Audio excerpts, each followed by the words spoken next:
नमस्कार बच्चों, मैं गौरव शर्मा स्वागत करता हूं आप सभी का आपके अपने YouTube चैनल अध्ययन कोचिंग पॉइंट में। जैसा कि आपको पता है, हमने लेखपाल की सीरीज चला रखी है। उसका टेस्ट हम 1 करा चुके हैं। आज टेस्ट 2 की बारी है। आज ये टेस्ट 2 होगा, ठीक है।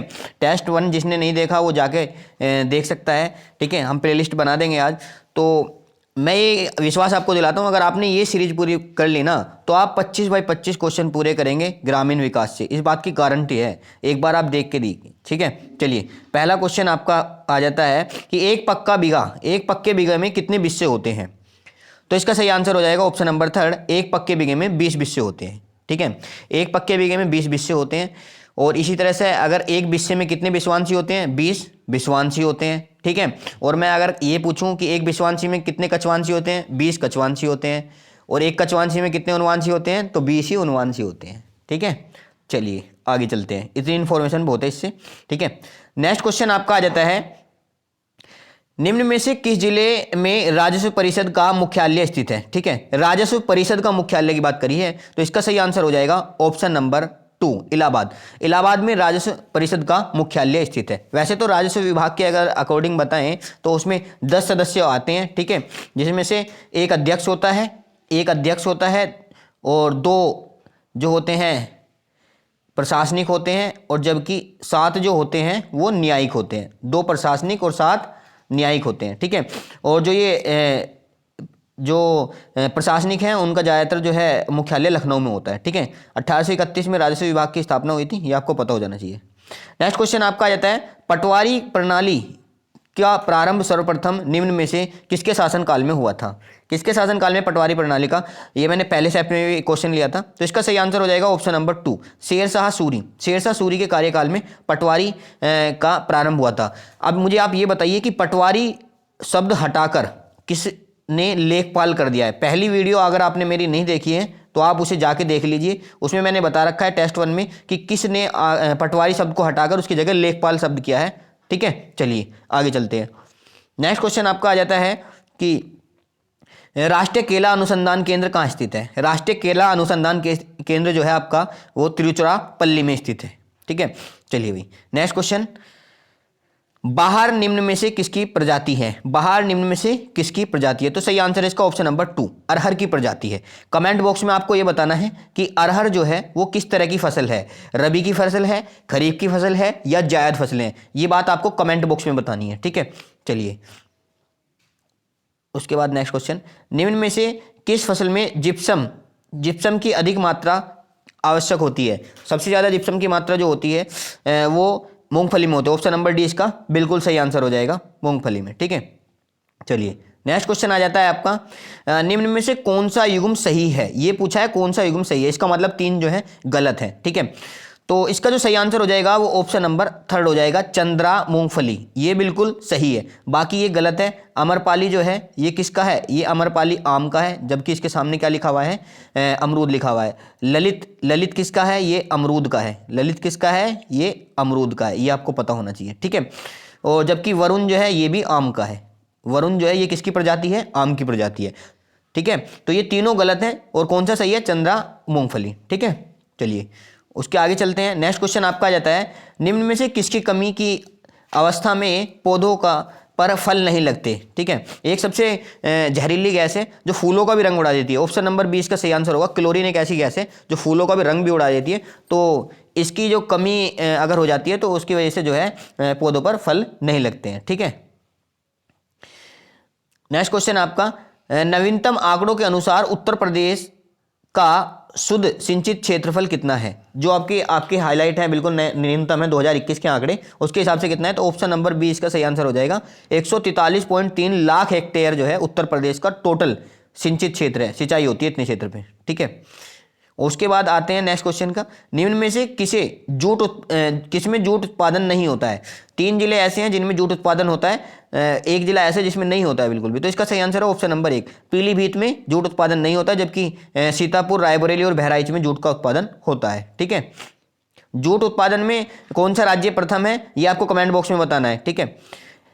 उत्तर प्रदेश एनटीपीसी द्वारा स्थापित ताप विद्युत संयंत्र निम्न में से कौन सा है, ये आपको बताना है। तो सिंगरौली भी है, रिहंद भी है और दादरी भी है। ये तीनों ही जो है एनटीपीसी क्या है, ये थर्मल से हैं, ठीक है। किससे, थर्मल, ताप है, ताप विद्युत संयंत्र, तो इसका ऑप्शन नंबर डी बिल्कुल इसका सही आंसर हो जाएगा, सभी हैं ये, ठीक है।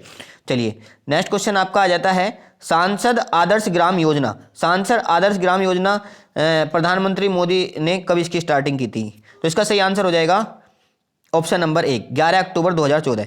11 अक्टूबर 2014 को सांसद आदर्श ग्राम योजना की शुरुआत प्रधानमंत्री मोदी ने की थी। इसके अनुसार कोई हर एक सांसद को एक एक गांव जो है गोद लेना था और 2019 तक 2 और गांव उसमें ऐड करने थे। लगभग पूरे 5 साल के कार्यकाल में 3 गांवों को जो है आदर्श बनाना था, ठीक है। चलिए जैसा कि आपको पता है आदर्श बने या नहीं बने हैं, तो आपको पता है कैसा काम हुआ है, ठीक है। चलिए उत्तर प्रदेश सौर ऊर्जा नीति 2017 को कब स्वीकृति दी गई? उत्तर प्रदेश सौर ऊर्जा नीति 2017 को कब स्वीकृति दी गई? तो इसका सही आंसर है ऑप्शन नंबर एक 5 दिसंबर 2017 को दी गई है। सभी 5 ऑप्शन में है, गलत नहीं कर देना, ठीक है। चलिए नेक्स्ट क्वेश्चन आपका आ जाता है निम्न में से कौन सा सुमेलित है? कौन सा सुमेलित है आपको ये बताना है, ठीक है। तो बताइए कौन सा सुमेलित है? तो इसका सही आंसर है ऑप्शन नंबर एक।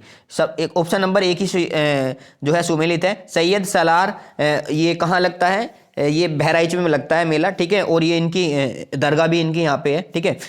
अब अगर हम बटेश्वर मेले की बात करें तो बटेश्वर मेला कहाँ लगता है? ये आगरा में लगता है। एशिया का सबसे बड़ा पशुओं का मेला है ये बटेश्वर मेला। बात समझ में आ रही है? देवा शरीफ ये कहाँ लगता है भाई? ये लगता है बाराबंकी में। आपको बताना है बाराबंकी में किसकी जो है दरगाह है, ये आपको बताना है बाराबंकी में किसकी दरगाह है, ठीक है। और ढाई घाट मेला जो लगता है ये लगता है शाहजहाँपुर में। कहाँ लगता है ये? शाहजहाँपुर में। चलिए नेक्स्ट आ जाते हैं, ठीक है। अगर आपको ये वीडियो चाहिए एक्स्ट्रा में तो मैं आपको बता दूंगा कहाँ कौन सा मेला कहाँ लगता है। ये कह रहा है कि इसका जो पहला अखबार है भारत में उर्दू का पहला अखबार जामे शाहनुमा जो है ये कब प्रकाशन हुआ इसका? तो इसका सही आंसर ऑप्शन नंबर थर्ड 1822 ईस्वी में इसका प्रकाशन हुआ है, ठीक है। उसके बाद आता है 2011 की जनगणना के अनुसार स्लम जनसंख्या वे होती हैं जो बिल्कुल झुग्गी झोपड़ी वाले गरीब हैं, जहाँ हर तरह की फैसिलिटी, बिजली नहीं पहुँच रही और जो तुम्हारी पानी नहीं पहुँच पा रहा, उस तरह को कहते हैं स्लम जनसंख्या के आधार पर उत्तर प्रदेश का कौन सा स्थान है? तो चौथा स्थान है। आपको कमेंट बॉक्स में बताना है कि पहला स्थान किसका है, ठीक है। चलिए नेक्स्ट क्वेश्चन है आपका मुख्यमंत्री ने रसिन बांध योजना का भी हाल ही में एक जिले में जो है इसका लोकार्पण किया है। तो आपको बताना है, करंट का क्वेश्चन है, ठीक है। तो इसका सही आंसर है ऑप्शन नंबर 2 चित्रकूट में कौन सी नदी पर किया है? ये किया है बाणगंगा नदी पर। कौन सी नदी पर? बाणगंगा नदी पर, ठीक है।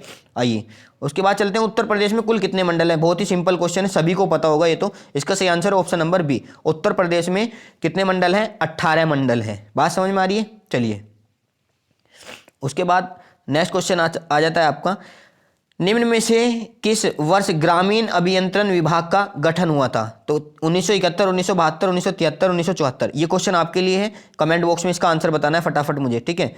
और अगली वीडियो में नहीं तो इसका क्वेश्चन आंसर मिल जाएगा आपको। चलिए उसके बाद आ जाता है निम्न में से कौन सी नदी की वजह से उत्तर प्रदेश में क्या आती हैं? बाढ़ आती हैं, ठीक है। उत्तर प्रदेश में जो नदी होंगी उसी की वजह से बाढ़। बिल्कुल गंडक भी नेपाल से होती हुई आ रही है, राप्ती भी उत्तर प्रदेश से होकर जा रही है और गोमती भी। तो इसका सही आंसर हो जाएगा ऑप्शन नंबर 4, सभी की वजह से आती है, ठीक है। चलिए उसके बाद नेक्स्ट क्वेश्चन आ जाता है राज्य आपदा प्रबंधन विभाग निम्न में से किसके अधीन काम करता है? ये किसके अधीन काम करता है? तो बिल्कुल सही, इसका सही आंसर हो जाएगा ऑप्शन नंबर 2, राजस्व विभाग के जो है ये अकॉर्डिंग काम करता है, ठीक है। चलिए नेक्स्ट क्वेश्चन आपका यदि किसी पंचायत क्षेत्र की आबादी 1000 से कम हो तो उसमें जो है कितने सदस्य होते हैं? जो सदस्य होते हैं ना ग्रामीण, कितने सदस्य होते हैं? तो इसका सही आंसर है ऑप्शन नंबर 3 9। देखो अगर 1000 तक है या 1000 से कम है तो उसके लिए 9 सदस्य होंगे। 1000 से 2000 के बीच में है, अगर 1000 से 2000 के बीच में तो 11 सदस्य होंगे। 2000 से 3000 के बीच में है तो 2000 से 3000 के बीच में है तो आपके 13 सदस्य होंगे, ठीक है। और अगर 3000 से ज़्यादा है तो आपके जो है एरिया में उसमें कितने सदस्य होंगे? 15 सदस्य होंगे। बात समझ में आ रही है? 9, 11, 13, 15 2 बढ़ते जा रहे हैं, ठीक है। चलिए ये ग्राम के जो सदस्य बनते हैं ना, ग्राम पंचायत का चुनाव होता है, उनकी बात चल रही थी, ठीक है।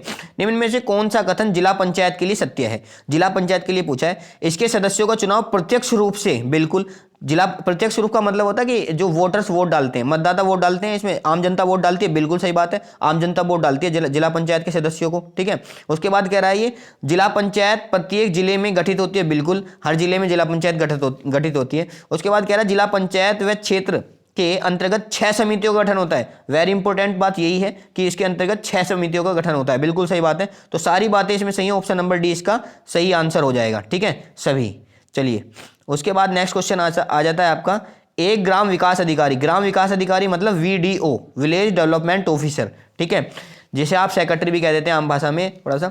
तो उसके अंडर में कितने गांव होते हैं? तो 5 गांव एक वीडीओ के अंडर में आते हैं। कितने गांव आते हैं? 5 गांव आते हैं। चलिए, और उसके बाद नेक्स्ट क्वेश्चन आ जाता है, खेती जमीन का दान द्वारा मालिकाना हक प्राप्त करना संपत्ति अंतरण अधिनियम की कौन सी धारा में इसे बताया गया है?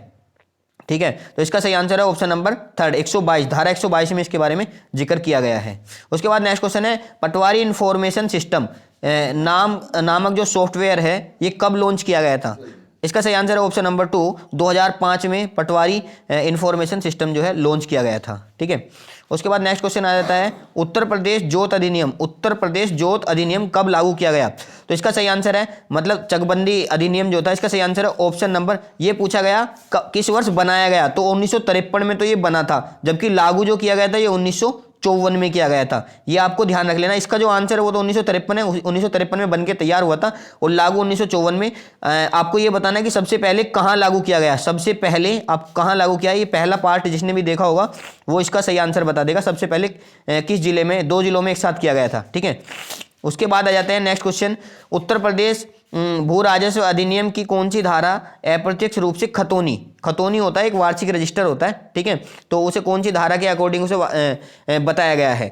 तो इसका सही आंसर है ऑप्शन नंबर थर्ड, धारा 33। धारा 33 के अकॉर्डिंग जो है खतौनी का जिक्र किया गया है, एक वार्षिक रजिस्टर के रूप में इसे जाना जाता है। ठीक है, उसके बाद आता है, प्रत्येक जिले में लेखपाल, कितने लेखपाल होंगे इस बात का निर्णय कौन करता है? राज्य सरकार करती है इस बात का निर्णय, ऑप्शन नंबर सी इसका बिल्कुल सही आंसर हो जाएगा। ठीक है, उसके बाद एक मील में कितने गंटरी जरीब होते हैं? एक मील में कितने गंटरी जरीब होते हैं, मतलब चैन होते हैं? तो इसका सही आंसर है ऑप्शन नंबर 1, 80 गंटरी जरीब होते हैं एक मील में। ठीक है, तो इसी के साथ वीडियो हमारी समाप्त हुई। अगर आपको हमारी ये वीडियो अच्छी लगी तो प्लीज़ इसे लाइक करें, शेयर करें और कमेंट में कोई भी प्रॉब्लम हो तो बताएं, और प्लीज़ आंसर जरूर दे दिया करें जो मैंने क्वेश्चन आपसे पूछे हैं। ठीक है, उसके बाद हम टेस्ट का थर्ड पार्ट लेके आने वाले हैं, कल इसका थर्ड पार्ट हम कराने वाले हैं। ठीक है, तो प्लीज़ वीडियो को शेयर कर दीजिए, बनाने में बहुत ज़्यादा मेहनत लगती है। ठीक है, और ज़्यादा से ज़्यादा लोग सब्सक्राइब करें। धन्यवाद।